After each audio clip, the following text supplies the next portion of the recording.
Hello बच्चों, मैं स्मिता बिजलवान स्वागत करती हूँ आपका आईसीटी वर्चुअल क्लासरूम में। आशा करती हूँ आप सभी स्वस्थ होंगे और अच्छे से अपनी पढ़ाई कर रहे होंगे। बच्चों, आज हम पढ़ने जा रहे हैं क्लास 10th की साइंस।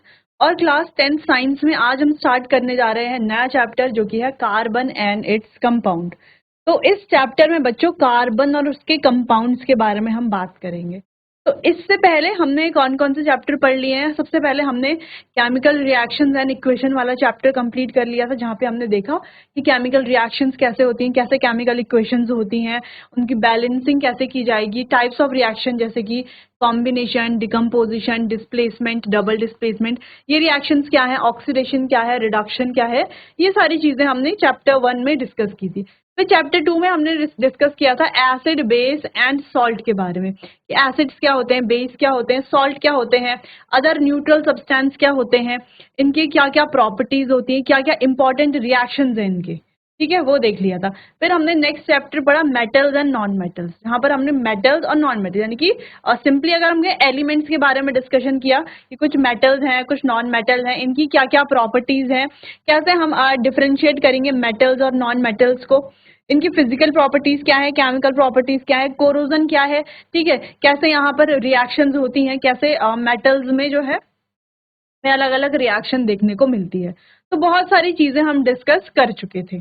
ठीक है, तो हमने एलिमेंट जो था यानी कि मेटल्स नॉन मेटल्स में ही कई सारे एलिमेंट देखे थे कि कुछ मेटल्स हैं, कुछ नॉन मेटल्स हैं। अब बच्चों, हमने जो एलिमेंट्स पढ़े थे, क्या उन एलिमेंट्स में हमने कार्बन पढ़ा था? हाँ, उन एलिमेंट्स। हाँ, हाँ, उन एलिमेंट्स में कार्बन तो हमने पढ़ा था कि कार्बन क्या है, एक हमने पढ़ा था कि कार्बन क्या है, एक नॉन मेटल है। अब जैसे कार्बन एक नॉन मेटल है कि वहां पर बहुत सारे नॉन मेटल थे, जैसे कि सल्फर था, है ना, फॉस्फोरस है, क्लोरीन है, ब्रोमीन है, आयोडीन है। ठीक है, ऐसे ही बहुत सारे नॉन मेटल्स वहां पर थे। लेकिन हम specially carbon and its compound, carbon और उसके कंपाउंड में स्पेशल एक चैप्टर क्यों पढ़ रहे हैं? और जैसे iodine, sulphur, fluorine, chlorine, bromine, इन पर कोई चैप्टर हम क्यों नहीं पढ़ रहे हैं? चैप्टर हमारे सिलेबस में क्यों नहीं दिया गया है? केवल कार्बन के बारे में ही क्यों पढ़ रहे हैं हम? क्योंकि बच्चों, कार्बन हमारे पास एक ऐसा कंपाउंड है जिससे हमारी पूरी ऑर्गेनिक केमिस्ट्री बनी हुई है। पूरी की पूरी ऑर्गेनिक केमिस्ट्री कार्बन से बनी है ना? कार्बन सिर्फ कार्बन से बनी है नहीं, कार्बन को हम इसीलिए पढ़ते हैं क्योंकि हमारे आसपास जितने भी कंपाउंड है, जितनी भी चीजें हम देख पाते हैं, लगभग हर एक चीज में हमें कार्बन जो है वो देखने को मिलेगा। अब वो हमारी ह्यूमन बॉडी हो, हमारे प्लांट्स हो, ठीक है, एनिमल्स हो, है ना, हमारे आसपास कोई भी चीज हो, तो कार्बन उसमें हमें देखने को मिलता है। कार्बन लगभग हर एक चीज में कार्बन पाया जाता है। तो कार्बन के कंपाउंड भी बहुत ज्यादा है। जैसे हम आयरन की बात करें तो आयरन हर एक चीज में नहीं पाया जाता, ठीक है, या सल्फर की बात करें, फॉस्फोरस की बात करें, तो ये हर एक चीज में नहीं पाए जाते। लेकिन कार्बन हर एक चीज में पाया जाता है। मतलब ज्यादातर चीजों में, जो हमारे इन्वायरमेंट में जितनी चीजें प्रेजेंट है, उनसे ज्यादातर चीजों में जो है कार्बन पाया जाता है। इसीलिए हम स्पेशली कार्बन के लिए एक अलग से चैप्टर पढ़ते हैं जिसका नाम है carbon and its compound. Simple सा नाम है कि कार्बन और उसके कंपाउंड्स के बारे में हम बात। तो पहली चीज तो ये हो गई कि कार्बन का अलग से चैप्टर क्यों है, वो हम समझ गए, क्योंकि कार्बन बहुत सारी चीजों में प्रेजेंट है इसीलिए।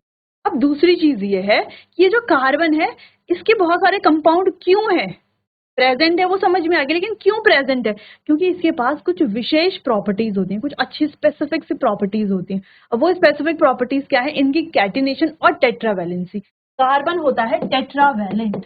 अब वैलेंसी क्या होती है? लास्ट लेक्चर्स चैप्टर्स में हम पढ़ चुके हैं, एसिड, बेस एंड सॉल्ट में पढ़ा है हमने। इसके अलावा बच्चों मेटल्स, नॉन मेटल्स में वैलेंसी हमने कंप्लीट कर ली और क्लास 9th में ही पढ़ा हुआ है। ठीक है, 9th में ही पढ़ा हुआ है, तो आपको समझ लेना है। कार्बन के पास क्या होता है? टेट्रावैलेंसी और catenation, self linking property. Tetravalency यानी कि 4 वैलेंसी, तो 4 चीजों से ये जुड़ सकता है, जैसे 4 Cl से जुड़ जाएगा, या 1 हाइड्रोजन और 3 Cl से जुड़ जाएगा, या 2 हाइड्रोजन 2 Cl से जुड़ जाएगा, या 3 हाइड्रोजन 1 Cl से जुड़ जाएगा। तो देखो, सिर्फ हाइड्रोजन और क्लोरीन से मिलाकर कितने सारे कंपाउंड हमने यहीं पर ही तैयार कर दिए कार्बन के। नहीं, यहाँ पर ही तैयार, हमने कहा कि कार्बन है, ठीक है, क्या कर ले, चारों तरफ Cl लगा लेते हैं। या एक तरफ Cl लगा लेते हैं, बाकी तीन तरफ एक तरफ H लगा देते हैं, बाकी तीनों तरफ रहने देते हैं Cl। अच्छा, दो तरफ H लगा देते हैं, बाकी दोनों तरफ Cl रहने देते हैं। तीन जगह पर H लगा देते हैं, एक पर Cl रहने देते हैं। अच्छा, इससे भी हटा दो, यहाँ पर भी H लगा दो। अभी देखो केवल इतने में ही हमने कितने सारे कंपाउंड बना दिए। एक ऐसा कंपाउंड जिसमें 4 Cl थे, एक कंपाउंड जिसमें 2 Cl है, एक कंपाउंड जिसमें 1 Cl है, एक कंपाउंड जिसमें 3 Cl है, एक कंपाउंड जिसमें चारों के चारों क्या है, हाइड्रोजन है। देखो इतने सारे कंपाउंड तो यहीं पर ही बन गए। ठीक है, तो इसीलिए कार्बन की क्या टेट्रा वैलेंसी और कैटिनेशन पावर। कैटिनेशन यानी कि सेल्फ लिंकिंग, कार्बन अपने साथ ही क्या कर लेता है, बॉन्ड बनाता रहता है। अपने साथ ही क्या करता रहता है, बॉन्ड बनाता रहता है। बहुत सारे लॉन्ग चेन कंपाउंड ये बनाते हैं, बहुत सारे।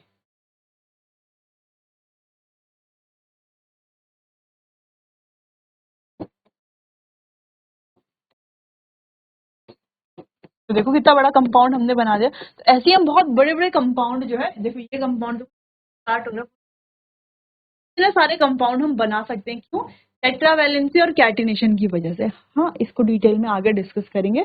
फिलहाल यही जानना बहुत ज्यादा इंपॉर्टेंट हमारे लिए था कि ऐसा स्पेशल क्या है कार्बन में जो उसको स्पेशली पढ़ा जा रहा है। ठीक है? तो समझ में आ गया होगा कि स्पेशल क्यों है कार्बन। चलो आगे बढ़ते हैं, तो डिस्कस करते हैं अकरेंस ऑफ कार्बन, कार्बन की उत्पत्ति, अकरेंस के बारे में। Carbon is found in the atmosphere, atmosphere में पाया जाता है। Inside the earth crust and in all living organism. ठीक है, अर्थ क्रस्ट के अंदर भी और लगभग सारे लिविंग ऑर्गेनिज्म में ये पाया जाता है, क्या, कार्बन। ठीक है, तो पहली चीज तो ये होगी कि हर चीज में पाया जा रहा है, इसीलिए भी अलग से चैप्टर पढ़ रहे हैं कार्बन का। Carbon is present in fuels, तो कार्बन जो हमारे फ्यूल्स हैं, ईंधन है, उनमें प्रेजेंट है। जैसे कि लकड़ी में कार्बन प्रेजेंट है, कोल में कार्बन प्रेजेंट है, चारकोल में कार्बन प्रेजेंट है, कोक में, पेट्रोलियम में, प्राकृतिक गैस यानी कि नेचुरल गैस, ठीक है, बायोगैस, मार्श गैस। तो हर एक गैस में, हर एक फ्यूल में क्या प्रेजेंट है, कार्बन प्रेजेंट है। Carbon is found in free state, और कार्बन जो है फ्री स्टेट में भी पाया जाता है। फ्री स्टेट में किसकी फॉर्म है, in the form of diamond और ग्रेफाइट। अच्छा, इन्हें क्या कहा जाता है, कार्बन का एलोट्रॉप भी कहा जाता है, तो डायमंड को और ग्रेफाइट। अच्छा, कुछ प्रीवियस चैप्टर में जो चीजें पढ़ी हैं वो थोड़ा सा रिवाइज कर लेते हैं यहाँ पर। तो देखो ये है डायमंड। ठीक है, डायमंड क्या है, बहुत ज्यादा, ऐसा है,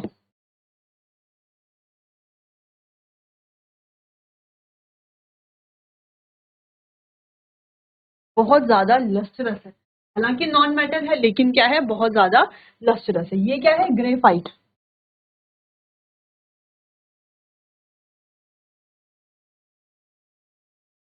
ये ग्रेफाइट क्या करता है, कंडक्ट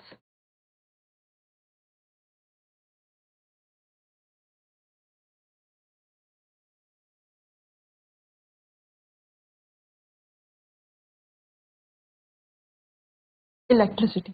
ग्रेफाइट क्या करता है, इलेक्ट्रिसिटी कंडक्ट करता है। ठीक है, क्लियर है, समझ में आया। ये क्या है, ये तो वुड है, लकड़ी है। यहाँ पर लिखने की जरूरत नहीं है, दिख रहा है ना, डायमंड ही। ठीक है, डायमंड क्या है, एक नॉन मेटल है लेकिन फिर भी लस्ट्रस है। ग्रेफाइट भी क्या है, नॉन मेटल है, कार्बन के एलोट्रॉप है लेकिन फिर भी इलेक्ट्रिसिटी कंडक्ट करता है।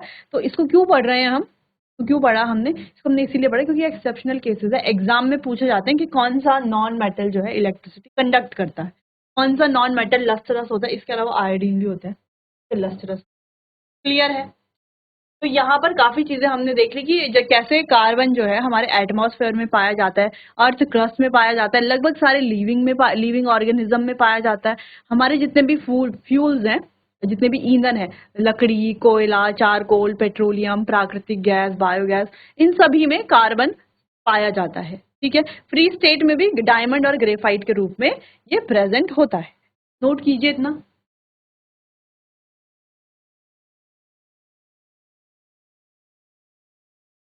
चलिए आगे बढ़ते हैं, बॉन्डिंग इन कार्बन। कार्बन में बॉन्डिंग की बात करते हैं। कार्बन कार्बन में होता है कोवेलेंट बॉन्ड। अब कोवेलेंट बॉन्ड क्या होता है, कोवेलेंट बॉन्ड ऐसा बॉन्ड जो इलेक्ट्रॉन की शेयरिंग से बनता है, इलेक्ट्रॉन की शेयरिंग से बनता है। अच्छा, इससे पहले हमने बात की थी बच्चों आयनिक बॉन्ड के बारे में, कहाँ पर, मेटल्स नॉन मेटल चैप्टर पढ़ा था, तो आयनिक बॉन्ड वहां पर पढ़ा था। तो आयनिक बॉन्ड कैसे बन रहा था, उसको थोड़ा सा रिवाइज करते हैं। आयनिक बॉन्ड कैसे बन रहा था, जब सोडियम यानी कि NaCl की बात करें, NaCl के बीच में क्या बॉन्डिंग है, आयनिक बॉन्ड है। सोडियम अपना एक इलेक्ट्रॉन किसको दे रहा था, क्लोरीन को, यानी कि यहाँ पर क्या हो रहा है, ये इलेक्ट्रॉन को ट्रांसफर कर रहा है। जब इलेक्ट्रॉन को ट्रांसफर किया जाता है तो बनता है आयनिक बॉन्ड, सिंपली आप ऐसे समझ सकते हैं, इलेक्ट्रॉन ट्रांसफर कर रहा था तो आयनिक बॉन्ड यहाँ पर बन रहा था।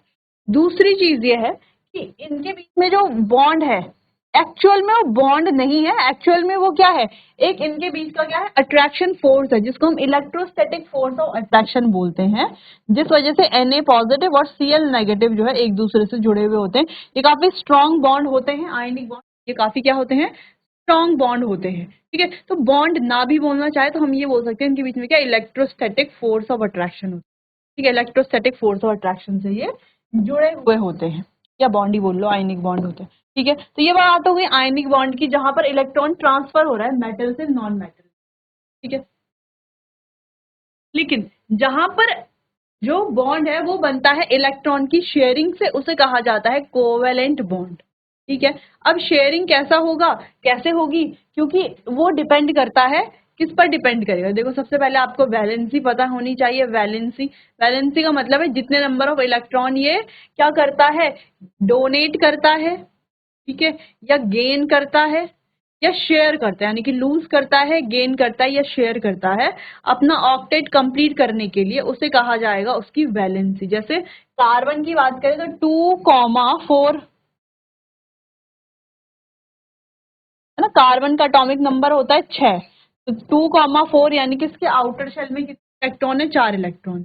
अब इसको क्या करना है, 4 इलेक्ट्रॉन और चाहिए, 4 इलेक्ट्रॉन कहाँ से लेगा ये, अब कोई एक तो इसे 4 इलेक्ट्रॉन देगा नहीं, क्योंकि एक के पास तो होंगे भी नहीं 4 इलेक्ट्रॉन। ठीक है, तो कोई एक तो इसे 4 इलेक्ट्रॉन नहीं दे पाएगा, तो ये क्या करेगा, इलेक्ट्रॉन कैसे मिलेंगे इसे, है ना, ये 4 इलेक्ट्रॉन इसे कैसे मिलेंगे, तो ये क्या करेगा, इलेक्ट्रॉन की शेयरिंग करता है। तो शेयरिंग से इसे इलेक्ट्रॉन मिलते हैं जो इसको स्टेबल बनाएंगे बाद में, यानी कि इसका जो भी कंपाउंड बनेगा उसको स्टेबल बनाएंगे। तो वैलेंसी कितनी है इसकी, 4, क्योंकि 4 इलेक्ट्रॉन चाहिए ना इसको अपना ऑक्टेट कंप्लीट करने, तो वैलेंसी हो गई 4। यहाँ पर नंबर ऑफ वैलेंस इलेक्ट्रॉन कितने हैं, वैलेंस इलेक्ट्रॉन का मतलब है कि वैलेंस शेल में जितने इलेक्ट्रॉन हो वो होंगे वैलेंस इलेक्ट्रॉन। वैलेंस शेल क्या होता है, वैलेंस शेल का मतलब है बच्चों आउटर शेल। ठीक है, आउटर शेल, यहाँ पर देखो यही इसका आउटर शेल है, यही वैलेंस शेल है, तो कितना इलेक्ट्रॉन है, 4, यानी कि इसकी वैलेंसी कितनी है, 4, वैलेंस इलेक्ट्रॉन कितने हैं, 4, आउटर शेल में कितने इलेक्ट्रॉन है, 4। क्लियर है, चलो सिंपल सिंपल चीजें थी जिसको हम क्लास 9 में पढ़ चुके हैं, अपने लास्ट चैप्टर में पढ़ चुके हैं। ठीक है, चलो बाकी समझ में नहीं आया है तो फिर से हम रिवाइज कर लेंगे इसको। Atomic number of carbon is 6, तो कार्बन का एटॉमिक नंबर है 6, तो इट्स इलेक्ट्रॉनिक अरेंजमेंट, तो इसकी जो इलेक्ट्रॉनिक अरेंजमेंट है या कॉन्फ़िगरेशन बोल लो वो है 2,4। It has 4 valence electron, simple, इसके पास क्या है, 4 वैलेंस इलेक्ट्रॉन। वैलेंस इलेक्ट्रॉन का मतलब है कि वैलेंस शेल में जितने नंबर ऑफ इलेक्ट्रॉन है उसी को वैलेंस इलेक्ट्रॉन। अब वैलेंस शेल में जितने इलेक्ट्रॉन है, वैलेंस शेल क्या होता है, आउटर शेल, आउटर शेल में कितने दिख रहे हैं, 4 दिख रहे हैं। चल, it can attain stability by gaining 4 electron, तो ये 4 इलेक्ट्रॉन गेन करके स्टेबिलिटी अचीव कर सकता है, ये 4 इलेक्ट्रॉन लूज करके या शेयर करके स्टेबिलिटी ये अटेन कर सकता है। लेकिन it does not gain 4 electron, ये 4 इलेक्ट्रॉन गेन नहीं करता, क्योंकि इसके पास केवल और केवल 6 प्रोटॉन है, 10 इलेक्ट्रॉन को hold sorry to hold 10 electron. इसके पास कितने प्रोटॉन, तो 6 ही रहेंगे, है ना, 4 और ले लेगा इलेक्ट्रॉन, टोटल 10 इलेक्ट्रॉन हो जाएंगे। वाले कॉन्सेप्ट को ना यहाँ पर थोड़ा समझते हैं, होल्ड ना कर पाना ऐसा क्यों बोल रहे हैं हम, जैसे कोई एटम है, एटम का स्ट्रक्चर क्लास 9 में हम थोड़ा सा यानी कि यहाँ पर सिंपल वे में समझते हैं एटम के। कार्बन की ही बात करेंगे तो कार्बन का इलेक्ट्रॉनिक कॉन्फ़िगरेशन है 2,4, ये होता है इलेक्ट्रॉनिक कॉन्फ़िगरेशन जो हम निकालते हैं, के शेल में कितने इलेक्ट्रॉन है, एल शेल में। अब देखो कार्बन होता कैसे, यहाँ पर इसका क्या है, प्रोटॉन और न्यूट्रॉन, और ये है इसकी शेल्स, ये के शेल, ये है एल शेल। अब के शेल में इसके पास केवल 2 इलेक्ट्रॉन है, एल शेल में कितने हैं, 1 2 3 4 इलेक्ट्रॉन। अब इसको अपना ऑक्टेट कंप्लीट करने के लिए कितने इलेक्ट्रॉन और चाहिए, इसको अपना ऑक्टेट कंप्लीट करने के लिए 4 इलेक्ट्रॉन और चाहिए, 4 और चाहिए, सिंपल सी। अब देखो इसके पास अभी इलेक्ट्रॉन कितने हैं, अभी इसके पास केवल और केवल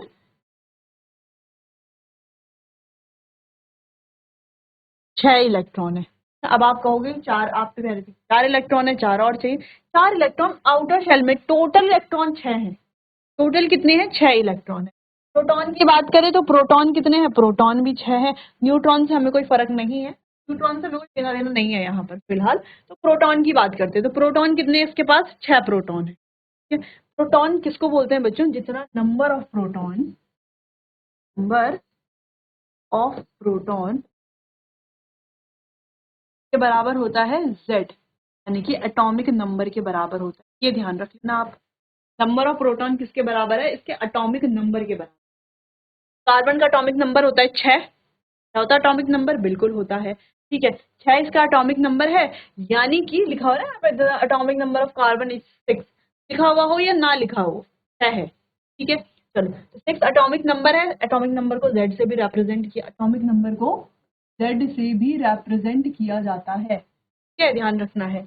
एटॉमिक नंबर किसके बराबर होता है, नंबर ऑफ प्रोटॉन, कि जितने एटॉमिक नंबर है उतना ही प्रोटॉन होगा। अगर एटॉमिक नंबर 10 है तो प्रोटॉन कितने होंगे, 10। एटॉमिक नंबर 50 है तो प्रोटॉन कितने होंगे, 50। ठीक है, तो यहाँ पर प्रोटॉन कितने हैं, 6।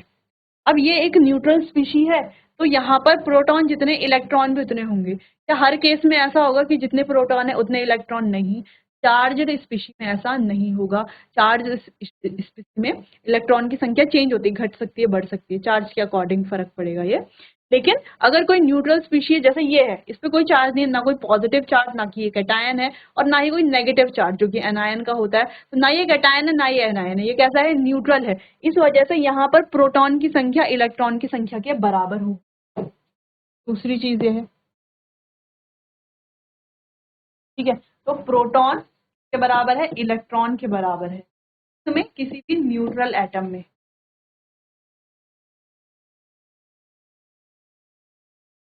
कोवेलेंट मतलब वैलेंसी के बारे में बात कर रहे हैं हम, वैलेंसी मतलब वैलेंस, सॉरी, कोवेलेंट बॉन्ड के बारे में बात कर रहे हैं।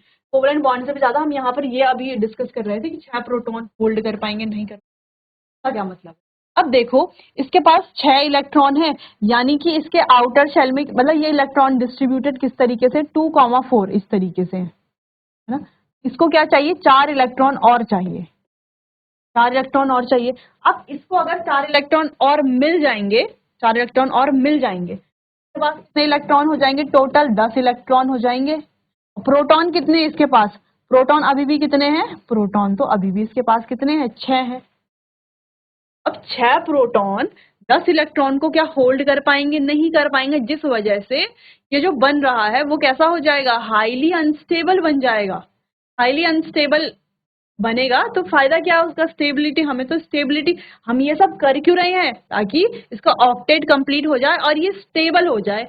लेकिन जब स्टेबिलिटी ही अचीव नहीं होगी तो ये करके क्या फायदा, इलेक्ट्रॉन की शेयरिंग क्यों कर रहे हैं हम, या इलेक्ट्रॉन को गेन करना, लूज करना, ये कर क्यों रहे हैं, स्टेबिलिटी के कर रहे हैं। स्टेबिलिटी नहीं मिलेगी तो क्यों करना हमने इसे। ठीक है, तो यहाँ पर सिंपल सी बात है कि अगर यहाँ पर 10 इलेक्ट्रॉन है तो 6 प्रोटॉन जो है इन 10 इलेक्ट्रॉन को होल्ड नहीं कर पाएंगे। 6 प्रोटॉन 6 इलेक्ट्रॉन को पहले होल्ड कर रहे थे, 6 प्रोटॉन थे, 6 इलेक्ट्रॉन। होल्ड करने का मतलब है, देखो यहाँ पर क्या है, 1 2 3 4 5 6, क्या है यहाँ पर, 6 प्रोटॉन है। 6 प्रोटॉन क्या करते हैं, ये जो बाहर ऑर्बिट्स में जो इलेक्ट्रॉन है, इनको, ये क्या है, पॉजिटिव चार्ज है, और ये जो इलेक्ट्रॉन है इन पे कैसा चार्ज है, इन पे सब पे है नेगेटिव चार्ज। पॉजिटिव और नेगेटिव एक दूसरे को अट्रैक्ट करते हैं। तो ये जो इलेक्ट्रॉन है, इन, सॉरी, ये जो प्रोटॉन है बीच में पॉजिटिव चार्ज, ये सारा पॉजिटिव चार्ज एक ही जगह पर है। ये positive charge in negative charge वाले इलेक्ट्रॉन को क्या करके रखते हैं, स्टेबलाइज करके रखते हैं। क्या सिंपल सा हम समझ सकते हैं कि ये इनको क्या करके रखते हैं, इस तरीके से होल्ड करके रखते हैं, जिससे एटम जो है वो मेंटेन रहता है। ऐसा ये प्रोटॉन होल्ड करके रखते हैं, ऐसा आप समझ लीजिए। ठीक है, इस तरीके से समझेंगे तो ज्यादा जल्दी समझेंगे। ठीक है, चलो, तो ये प्रोटॉन क्या करता है, इन इलेक्ट्रॉन को होल्ड करके रखता है। अब मान लो हमने यहाँ पर एक इलेक्ट्रॉन और ला दिया कहीं से, 4 और चाहिए ना, एक इलेक्ट्रॉन और ला दिया, इन प्रोटॉन तो अभी इतने ही है, चलो मान लो इसने मैनेज कर लिया, अब इन प्रोटॉन ने इस इलेक्ट्रॉन को भी होल्ड कर दिया। अब हमने यहाँ पर एक इलेक्ट्रॉन और ला दिया, अब ये होल्ड कर पाएगा क्या, अब इसके लिए होल्ड कर पाना मुश्किल हो जाएगा।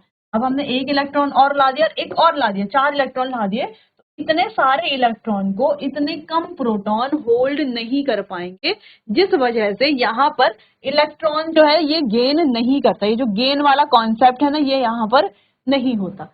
इलेक्ट्रॉन ना तो ये गेन करता है, अब ये इलेक्ट्रॉन लूज भी नहीं कर सकता। गेन करने का मतलब, मान लो मेरे हाथ है ना, इस पे ऑलरेडी 4 लड्डू हैं। अब इस हाथ की कैपेसिटी केवल 4 लड्डू होल्ड करने की है ना, छोटे छोटे 4 लड्डू हैं, ये बड़े बड़े जो भी हैं 4 लड्डू हैं, उतना ही ये होल्ड कर सकता है। अब हमें 4 और लड्डू इसमें डालने हैं, ठीक है, 4 और लड्डू इसमें डालने, तो एक और डाल देंगे, वो लड्डू तो चल जाएगा, लेकिन उसके अलावा और जो लड्डू हैं वो यहाँ पर अच्छे से नहीं बैठ पाएंगे ना। जैसे पहले वाले लड्डू हैं वो अच्छे से 4 जगह उन्होंने ऑक्यूपाई की हुई है, एक और आ जाएगा, चलो वो एडजस्ट हो जाएगा, लेकिन बाकी के जो 3 और लड्डू आने वाले हैं वो यहाँ पर जब हम रखेंगे तो क्या होगा, ये गड़बड़ हो जाएगा, स्टेबल नहीं रहेगा, कुछ लड्डू नीचे गिर जाएंगे, कुछ टूट जाएंगे, इस तरीके से हो जाएगा। वैसे यहाँ पर है कि एडिशनल और ज्यादा इलेक्ट्रॉन हम यहाँ पर नहीं डाल सकते। अब दूसरी चीज ये है कि या तो ये 4 इलेक्ट्रॉन को लूज कर दे, है ना, 4 इलेक्ट्रॉन किसी को ये दे दे, ये वाला 4 इलेक्ट्रॉन भी चल जाएगा, फिर इसका आउटर शेल में केवल 2 इलेक्ट्रॉन रह जाएंगे, और ये हीलियम वाली जो नोबल गैस है उसकी कॉन्फ़िगरेशन अटेन करके ये स्टेबल तभी भी हो सकता है। तो क्या होगा देखो, अभी तक चलो अभी तक हम बोल रहे थे कि केवल यहाँ पर बाहर में कितने हैं, 4 इलेक्ट्रॉन, लेकिन 6 प्रोटॉन ने इन 4 इलेक्ट्रॉन को होल्ड करके रखा है। अब मान लो ये इलेक्ट्रॉन यहाँ से बाहर चला जाएगा किसी और के पास, ये वाला इलेक्ट्रॉन भी यहाँ से बाहर चला जाएगा, लेकिन अब प्रोटॉन भी तो है, 6 प्रोटॉन है, 6 प्रोटॉन इन इलेक्ट्रॉन को और टाइटली होल्ड करके, जैसे हमने कहा हमारे हाथ में 4 लड्डू हैं, एक लड्डू किसने ले लिया, 3 लड्डू बचे, 3 लड्डू को हम और टाइटली होल्ड कर पाएंगे, एक और लड्डू चला गया, 2 लड्डू को हम इतना टाइटली होल्ड कर पाएंगे कि अब और कोई यहाँ से लड्डू निकाल ही नहीं पाएगा। इस तरीके से ना यहाँ पर इलेक्ट्रॉन लूज कर सकते हैं, ना इलेक्ट्रॉन गेन कर सकते हैं, तो केवल एकमात्र रास्ता बचता है जो कि है इलेक्ट्रॉन की शेयरिंग। तो यहाँ पर इलेक्ट्रॉन की शेयरिंग होती है, जिससे कि ये क्या कर पाते हैं, नोबल गैस कॉन्फ़िगरेशन अटेन करके स्टेबल हो पाएंगे, एकमात्र रास्ता है इनके पास। ठीक है, तो वैलेंसी तो 4 है, ये समझ गए हैं, ये तो इजी था, वैलेंसी 4 है। ये क्या करते हैं, इलेक्ट्रॉन की शेयरिंग। अब होती कैसे इलेक्ट्रॉन की शेयरिंग, एक सिंपल सा समझ लेते हैं। ये कार्बन है, इसके पास कितने इलेक्ट्रॉन है, 1 2 3 4, आउटर शेल में 4 इलेक्ट्रॉन। हाइड्रोजन की बात करें तो हाइड्रोजन के आउटर शेल में एक ही इलेक्ट्रॉन है, हाइड्रोजन को भी एक और इलेक्ट्रॉन चाहिए स्टेबल होने के लिए। ये रहा हाइड्रोजन, ये हाइड्रोजन का एक इलेक्ट्रॉन, ये दूसरा हाइड्रोजन, तो हमने ऐसे ऐसे यहाँ पे 4 हाइड्रोजन ले लिए विद देयर इलेक्ट्रॉन्स। अब ये वाले हाइड्रोजन को 2 इलेक्ट्रॉन चाहिए, तो ये इस कार्बन से एक इलेक्ट्रॉन ले लेगा और स्टेबल हो जाएगा। वैसे ये वाला हाइड्रोजन भी अपना ये 0 वाला इलेक्ट्रॉन तो है ही, कार्बन का ये क्रॉस वाला इलेक्ट्रॉन ले लेगा, स्टेबल हो जाएगा। वैसे ये वाला हाइड्रोजन भी और ये वाला हाइड्रोजन भी, तो चारों हाइड्रोजन स्टेबल हो चुके। बात आती है कार्बन की, कार्बन के पास अपने 4 इलेक्ट्रॉन तो हैं, कार्बन क्या करेगा, चारों हाइड्रोजन से एक एक इलेक्ट्रॉन की मांग करेगा, एक एक इलेक्ट्रॉन उनसे मांगेगा। ठीक है, तो देखो कार्बन के अपने 4 इलेक्ट्रॉन तो है, फिर उसने पहले क्या किया, इस वाले हाइड्रोजन से एक इलेक्ट्रॉन ले लिया, फिर इस वाले हाइड्रोजन से, इस वाले से और इस वाले से भी ले लिया, इनके इलेक्ट्रॉन से क्या कर ली, शेयरिंग कर ली। शेयरिंग का मतलब है कि हाइड्रोजन ने कार्बन को अपना एक इलेक्ट्रॉन दिया, कार्बन ने भी हाइड्रोजन को अपना एक इलेक्ट्रॉन दिया, तो एक इलेक्ट्रॉन लिया, तो यहाँ पर क्या हुई, म्यूचुअल शेयरिंग हुई, जिससे कि कुछ इस तरीके का बॉन्ड यहाँ पर देखने को मिलेगा। क्या बन रहा है, CH4 बन रहा है, मीथेन हम बोलते हैं, इस तरीके का यहाँ पर बॉन्ड बनने को देखने को मिल रहा है। अगर 2 इलेक्ट्रॉन की शेयरिंग हो रही है, इसी वजह से यहाँ पे सिंगल बॉन्ड बन रहा है। कहीं कहीं पे आपने देखा है डबल डबल बॉन्ड बनता है। डबल बॉन्ड का मतलब है कि 4 इलेक्ट्रॉन की शेयरिंग। कहीं पर आप देखेंगे कि ट्रिपल बॉन्ड बन रहा है, यानी कि टोटल 2 2 4 2 6, टोटल 6 इलेक्ट्रॉन की शेयरिंग यहाँ पर हो रही हो। सिंपल सी बात है, इतना आप नोट कर लीजिए। और ये जो 4 वैलेंसी होती है ना, इसकी वजह से इसको क्या कहा जाता है, टेट्रावैलेंट कहा जाता है। टेट्रावैलेंट यानी कि टेट्रावैलेंट यानी कि 4 वैलेंसी। ठीक, चलो नोट करो इतना।